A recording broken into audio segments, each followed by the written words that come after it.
So here we're going to put them in the skillet with a little olive oil. And then we'll brown them on both sides. Once they're browned, we're going to add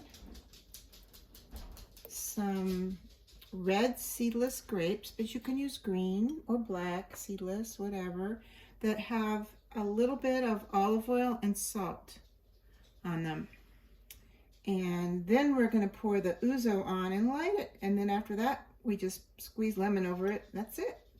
You can eat it with a knife and fork if you want. That's the way we eat it.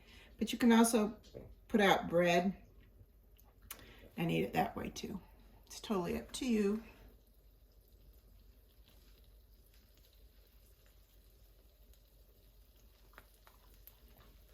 So I'll be back when this is browned.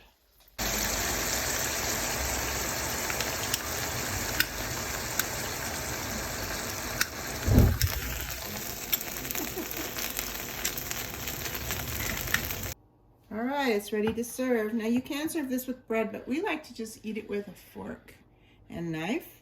And I put a couple pepperoncini on here. You don't have to do that either. I just like them. It's so simple, so simple and so delicious. So give it a try and let me know how you like it. Thanks for watching, and click like and subscribe if you haven't already done that. Opa!